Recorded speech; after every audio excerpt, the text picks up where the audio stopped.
Hey folks, I am Kevin Ioli. Thank you for joining me in UFC 261 on Saturday. Always a big day when it's a pay-per-view for the UFC, but a really big one now for the first time in 14, almost 15 months. There are going to be fans in the stands. The man who made it happen is with me right now, UFC President Dana White. Dana, how stoked are you about the fact you're going to have fans in the stands finally? I'm beyond excited, man. I literally can't wait for this weekend, man. I can't get there fast enough, and I can't wait. And Kevin, you've been to plenty of them, but I stay in the back and watch the prelims in my room, and then I walk out for the main card. The Who piece will be going, and I cannot wait. I can't wait to walk in through that tunnel and see that place packed with fans. Before I get a chance to talk to you about the fights themselves, I want to ask you this. UFC 248 was the last fight with fans. You have said multiple times how great the company's doing, how great you are doing, UFC. How did you do it with no fans? I mean, that's 15 months worth of gates that you lost. How can this possibly happen?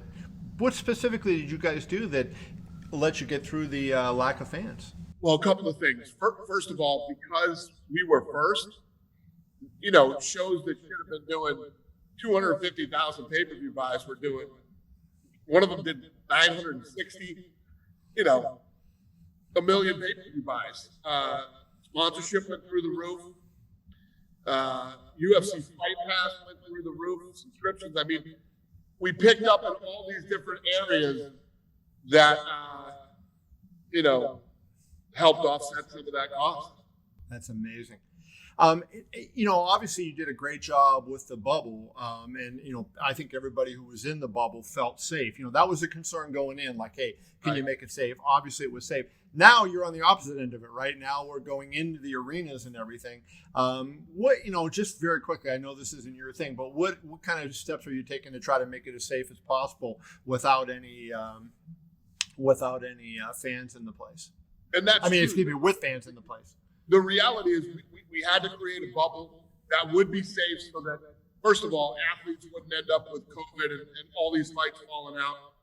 But the media was being so crazy about the whole COVID thing, you had to make the media feel safe. And I think that was where we were, just as successful as keeping the fighters safe.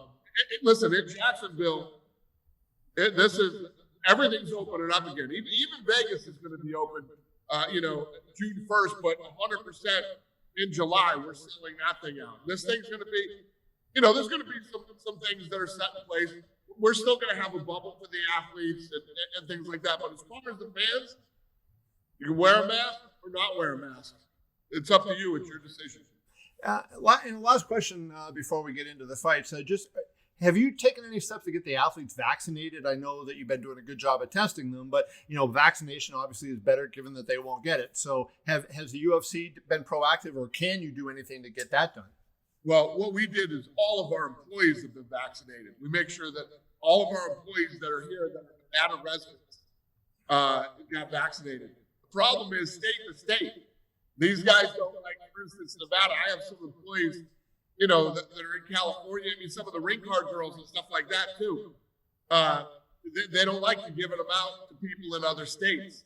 So whatever state these fighters live in, they need to go check with their local people and see about getting vaccinated. Okay, good. Anyways, UFC 261 is a 3-title fight card. Kamaru Usman versus Jorge Masvidal in the main event. And let's start with that one. I had a great interview with Masvidal last week, and he told me, he said, my children's children will be okay now. I don't have to fight again, basically because of UFC, 254, I guess it was, that show is that successful. Is that why he got the rematch above Colby Covington or anybody else? Because Usman defeated him pretty handily. Why did he get the rematch as opposed to, say, Covington? That was a very close competitive fight. Well, those guys were talking about rematching after that fight because he had taken that fight on short notice. And, Usman was like, I don't want any excuses out of this guy. So I got no problem rematching him. And I know we tried to make other fights. Listen, everybody knows what I thought of the Usman-Colby Covington fights. One of the greatest fights I've ever seen. Right. I don't know what happened timing-wise or whatever that fight couldn't happen, but it will. Okay. If he wins this weekend, Colby's next. You know, the narrative that Ali Abdelaziz is pushing, and I think with some merit, certainly, Usman is the greatest welterweight, surpassing George St. Pierre. I mean, he's undefeated in the UFC. He's on a 17-fight winning streak. Do you buy that argument? I mean, do you think that's a manager boosting up his guy, or do you think Usman is already in that kind of category? I love Usman. Usman's on his way to being one of the greatest ever. Obviously, you know, he's got a little more time here to surpass GSP. But yeah, I mean, look at him. Look at what he's done. Look at what he's accomplished. Look at who he's fought. I mean, and not only did he beat all these guys, now he's coming around a second time to fight him again, a second time just to put the extra stamp on it. You know what I mean? Right, so, exactly. At the rate this guy's going, he's going to go down as the greatest ever, or one of them, should something crazy happen. What do you, when you look at him, in your opinion, what makes him as good as he is? I mean, obviously he's got the terrific wrestling, but I mean, you don't look at him and say, you know, he's got the punching power of, Mike Tyson or, but I mean, yet is it just because he has a little bit of everything and he's good at everything? Yes, he's really good at everything. And the one thing that he really has is consistency. Every time this guy comes out, it's like, when Tyron Woodley was the champ, Woodley would look like, oh my God, Woodley's going to be the greatest thing ever. Then Woodley would come out and not look like that. This guy is consistent. Every time this guy fights, he looks unbelievable, and he gets better and better and better. And when you see a guy that does that and fights the way that he does, there's no denying it. Listen, there's people out there, I know there's some Usman haters out there. You're a hater. If you dislike Usman and the way he fights, you're just a straight up hater. The guy is an absolute savage, man. Every time he comes out to finish you. And I had an interesting interview with Masvidal the other day, and one of the things he said that struck me, I wanted to ask you about. He said, if Usman took a fight against me and on 6 days' notice and had to cut 20 pounds, I guarantee you I would have finished him in the first round. He said, so now I have a full training camp. It's going to be a whole different story. What is the path that Masvidal has to walk? Because it seems like, he struggled with that wrestling. If he can't keep on his feet, then, it seems like his path to victory is very slim. Well, there you go. You asked earlier, how did this play out that Masvidal gets this rematch? These guys hate each other. And there's this talk. It's like Masvidal's like, if I had that type of fight, I would finish him in the first round. Usman saying, I don't want to hear any excuses from this guy anymore. So this second fight needs to happen. Yes, I mean, obviously Masvidal has to be concerned about the takedown. Other than that, if he can stop Usman's takedown and stay on his feet the whole night, it's going to be interesting. You had a little, contract dispute with Masvidal before the last fight. Gilbert Burns was supposed to originally take that fight. Do you think he proved his point given when he came back? I remember him doing the interview with Kenny Mayne on SportsCenter, and he was wearing that robe and he was getting all that attention. And then you did, over 1 million, I believe it was over 1 million pay-per-view buys. Do you think he proved his point that he was deserving of that? We always have contract disputes. You know what I mean? It's always, listen, guys are under contract. And then they want to dispute their contract. It always happens. It's never going to go away. But yes, nobody in this company, especially me, was ever denying that Masvidal, wasn't a star and didn't deserve, anything that he could get. And he, the interesting thing he said to me was that he's now making money, a lot of money outside the ring. He said, I used to struggle to get $1,000 to get, a patch on my trunk so I could pay for my training camp. He says now he's making this, and he appeared on, the president had him on the campaign trail, right? I mean, yeah. That's, and I think some people are saying, hey, you know what? The Cubans helped Trump win Florida, and Masvidal Cuban was out there. Does that show the growth of this sport? The fact that now, those kind of things are happening for you, that, a fighter like Masvidal, that's not even a champion, can go out there and do this kind of stuff. 100%. I think that's one of the things that people don't throw into the equation when fighting for the UFC. All the things that come along with it, not just the money you make here and the purse. And, there's always a lot of disputes about money, but I got a lot of people that retire at very young ages over here. Well, I'm still young, so maybe I'll retire too. Let's talk the co-main event. The first appearance of Zhang Weili since your last pay-per-view with fans there. She's going to defend her title against Rose Namajunas. First of all, I guess my question is about Zhang Weili, and I think this is the best move that you could have made with her, keeping her out for a long time after that fight. Was that by knowing how tough that last fight was that intentional that you held her out and didn't schedule her for this long? Yeah, both that was a war, which ended up becoming the fight of the year. And she came here. She was in my office after that fight, man. Her and Joanna were in rough shape, man. Those two are two badass warriors, man. And yes, she needed some time off. But that's the fight that I'm really excited about Saturday night. I think that, Weili Zhang is so powerful. She comes in, hard kicks, hard punches, trains like a beast. And then you have Rose, who's so slick and moves so well and hits people with punches they don't see coming. I just think this is going to be such a fun fight. Yeah, I agree with you. I mean, I think that was the best move you could have possibly made, because sometimes fighters have a fight like that. I think of Diego Corrales in boxing. He had that great fight with Jose Luis Castillo, and they came back and they fought 4 months later, and neither guy was ever the same, right? And I think that when you go through that kind of fight, you need, a long time to let your body recover. I agree with you 100%. And that's the difference between us and a lot of these boxing fights. We have such a deep roster. We can put on fights for a very long time and let these kids have time off, whether it's they had a concussion or, there's no season here. So we don't need to get somebody back in a hurry before the season's over. We let these kids take the time, heal up, and when it's time for them to come back, they come back. Rose is $1.90 underdog, which I was a little surprised at, given the other two fights are, it's minus 400. And I wanted to ask you about that. I mean, it seems like if Rose struggles with somebody, it's someone who is physical and has power. Like you think of Jessica Andrade's last fight.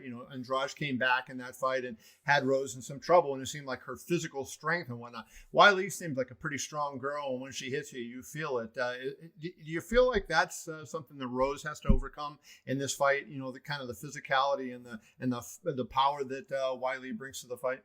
100%. I mean, that's what it's all about. Weili's coming in with absolute raw savage power, and Rose is more slick and going to have to stay on the outside and try to pick her apart, like she was Andrade until she got grabbed. Right, and that's always the trouble with her. Going on to the other title fight on the card, Valentina Shevchenko against Andrade. Shevchenko has just been on a roll. I mean, I'll tell you what, we always call Amanda Nunes the GOAT, and then you start wondering about Valentina Shevchenko, because what more can this woman do? I want to first get your thoughts on Valentina. What is it going to take to beat her? Like, what kind of fighter, what do you have to do to beat a person like that seems like she's so dominant in every area? Yeah, the problem is that every time we would make a fight for Shevchenko, everybody would be like, oh, God, she's going to murder this girl. She's going to walk through. Now we have Andrade. Andrade, who is now going up the weight class and has that raw power, the strength, the way she fights, the way she moves in. This is something that we haven't seen, and Shevchenko hasn't seen from an opponent yet, which makes this fight very interesting. I threw that up to her when I interviewed her last week, and she was very dismissive. And it's nothing that she hasn't seen before. And Valentina. I mean, I think if you say anything else, like we were talking about George St. Pierre before. If you talk about preparation and crossing every T and dotting every I, it would be Valentina Shevchenko. Yeah, no, she's so awesome in every way, shape, and form, inside and outside of the octagon. She is a legit female badass. Do you ever envision her and Amanda doing it one more time, or is the weight just too big of a difference at this point? I think what I love about these fights that are all happening this weekend is you got, should Whaley win and should Shevchenko win, those two could fight, and then the winner of that fight, who knows which way it could go. Shevchenko wins, and maybe she does a Nunes again, and who knows? Yeah, you got a lot of all options. good stuff, though. Yeah, when you have fighters of that caliber, that's there. Let me run some other things. You were not at the press conference on Saturday. Robert Whittaker's performance. I thought a fantastic performance by Robert Whittaker. I think the guy's underrated. I looked before I got on with you, Dana. He is ranked 13th pound for pound in the UFC. I personally rank him 6th. I think Robert Whittaker is a phenomenal fighter, and I'm not sure why he doesn't get more love from people. But what was your take on his effort over with Kelvin Gastelum? I agree with you. I thought he was awesome, and I think a lot of it is his personality and his demeanor. Even when he was champion, he was very shy and didn't love to impress. Isn't a very outgoing, type guy, but he's awesome, man. The kid is very talented. He's looked incredible in his last couple of fights, and I look forward to seeing him getting a shot at the title again. Yeah, I mean, there was some, I texted you on Saturday and said, Adesanya, you said makes sense. There were some people who were out there saying, well, he should fight Vettori. To me, it seems like the fight to make would be Vettori and Costa and then have Adesanya and him. And now you got the top 4 guys in the division going at it. And, I know there's people out there that love tournaments. You got a little mini tournament going. Yeah, I don't disagree with you at all. The problem is, in a perfect world, you're absolutely right. But in this business, it's all about timing. What do these guys have going on in their personal lives and a laundry list of other bullshit. So we'll see how this thing ends up playing out. Where do you think Marvin Vettori sits there? He lost a split decision to Adesanya a couple of years ago. Obviously, a different Adesanya than we see now. Where does Vettori fit in here? Do you think he's right there with him? Or as Whittaker said, I don't know if you got a chance to watch the press conference, Whittaker made the comment, I think, I'm impressed with what he's done, but he still hasn't gotten those top guys yet. Do you think he needs to do something more before he's ready for a title? Who hasn't fought the top guys yet? He would say Vettori hasn't had the top 3 or top 5 yet. To a split decision. So. I mean, when Adesanya was making his way up, Vettori was one of the guys. They fought to a split decision. But Vettori is legit. And, either guy, if Whittaker isn't ready, Vettori can take the fight, and either guy is ready for that fight with Adesanya. Okay. It should absolutely be Robert Whittaker. But if Robert Whittaker isn't ready, Vettori is absolutely the next guy in line. Yeah, and last thing on that, he made the comment after the fight that that New Zealand was opening up, and he hoped that you could do New Zealand in September. Would that be something you would consider, given both of their history with New Zealand? Yeah, realistically, that fight needs to happen over in their neck of the woods, but their neck of the woods needs to get their shit together and get open. I can't go over there and quarantine the entire staff and all the production people. You know what I mean? That can't happen. So when they get up and running again, which I hope is very soon, because I love doing fights over there, whether it's, Australia or New Zealand, you got incredible fans. The energy in those places is insane. Yep. When you put on the fights over there, and it's just such a great mark, and it's a great destination, great place to visit. So hopefully they get up and running again here soon, and we can do an event over there. My favorite place to visit, of course, is Las Vegas, Nevada, the best city in the world. And on July 10th, you got a show here, Conor McGregor versus Dustin Poirier. Anything else, main event, co-main event, that we know what you're going to slot in there yet? Is John Jones and Ngannou a possibility for that card? Sean just walked in here, actually. Sean, what do we got? Co-main event on the Conor McGregor thing yet? We got anything? Sean Shelby, we're Poirier, talking. McGregor? No. He almost cracked, and then he reeled it back. Oh, come on. We don't have it yet. I was this close. Okay, let's just go a different direction. Where do you stand with Jones and the potential for a fight with Adesanya? Are you talking? Jones and Adesanya? Excuse me, Ngannou, I'm sorry. Yeah. It's probably going to be, the Black Beast. Derrick Lewis? Yeah. It might be the first time I ever went, and I'm sad when you say a Derrick Lewis fight is coming up. That might be the first time. Okay, so we'll see. At the end of the day, yeah, Derrick Lewis and Ngannou is the fight. That's the fight to make right now. Derrick Lewis is a heavyweight. He's been fighting in heavyweight. He's earned this shot. He's got to win over him. It's the fight to make. Were you at that last fight that they had?